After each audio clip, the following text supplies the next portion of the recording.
The abandonment of the Christian worldview and a rejection of biblical truth has caused an outbreak of insanity in the Western world.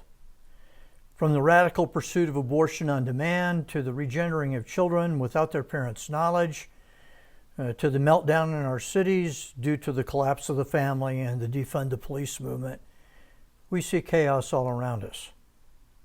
But the greatest fears by far are stoked by hysteria over global warming, or what has been rebranded as climate change. A number of years ago, I developed an analysis for my students. I instructed them to ask these 4 questions about climate change. Your answers will tell you how to handle this issue going forward. I asked these questions in ascending order of importance, with number 4 being by far the most crucial. Question number 1, is the Earth really warming? It might be, but it is also possible that it is warming very slowly or not at all.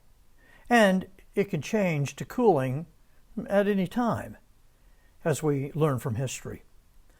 Even the apocalyptic warmers agree that during the last 20 years, there's been a hiatus of a dozen years or so when the Earth didn't get hotter.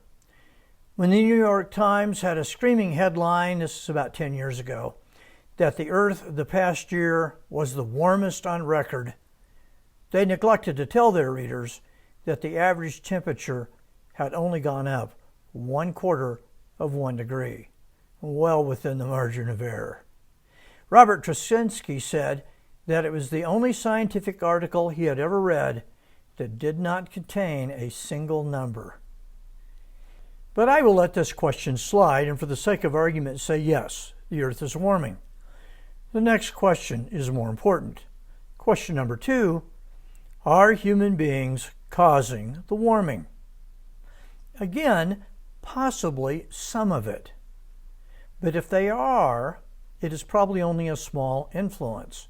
In a recent column, Michael Lansbaum pointed out that, quote, all greenhouse gases worldwide make up 2% of the atmosphere. Only 3.6% of that 2% is carbon dioxide. Only 3.4% of that 3.6% is man-made, end quote. Lansbaum lives in Southern California. He concluded that if California shut down every man-made CO2 emitting source, the result would be atmospherically unnoticeable. But again, let's concede that mankind is at least a partial cause of the warming and move on to question number 3. Is warming a bad thing? Emphatically, it is not. As a historian, I can tell you that warm is good and cold is bad. At the end of the High Middle Ages, Western Europe went into a downward spiral economically. The crash was brought on in part by the end of the medieval warm period, a time when temperatures in the northern hemisphere were warmer than they are now. Cold weather is hard on crops. Ask the peach growers in my home state of Colorado. Cold weather is much deadlier than warm weather and kills far more people every year than warm weather. Some will say that climate change is causing more extreme weather events. That has not been scientifically established. But let me give you one example. Recently, the Manhattan Institute noted that in the last 20 years, cold has killed 80 times more people than heat in the United Kingdom. Every year, cooling is far more dangerous than warming for mankind. In a recent article, which I cite below, Roger Pielke, probably the chief authority on hurricanes in the entire world, asks 3 questions. Do we have more storms than we used to? No, we do not. Do we have fewer storms of greater intensity and destructive power? No, we do not. Are storms more likely than they used to be to make landfall on America's southeast coasts? No, they are not. The hysteria you hear about extreme weather is just that, hysteria. It has no basis in fact. I grew up in Laramie, Wyoming. In Wyoming, global warming is not a threat. It is an answer to prayer. But even if you were to concede that warming is bad, we come to the most important question of all. Question number 4. What will be done about climate change? And the answer clearly is, drum roll, nothing. Absolutely nothing. We see this in all the various Earth summits. Billionaire environmentalists fly in their private jets and gather to tell us lesser people that we need to sacrifice in order to save the Earth. Sacrifices, by the way, they have no intention of making. Practically speaking, little or nothing is being done to save the planet. Let me give just one example. China, the world's largest emitter of greenhouse gases, emits more than twice the greenhouse gases of the United States, and 100 times more than California, whose government tells us they plan to stop climate change. The Chinese plan to do nothing about global warming. Last year, they added 27 billion kilowatts of coal-powered electricity to their grid. India, which will pass China this summer as the world's largest nation, added 3.5 billion. Both intend to continue building coal facilities as far into the future as we can see.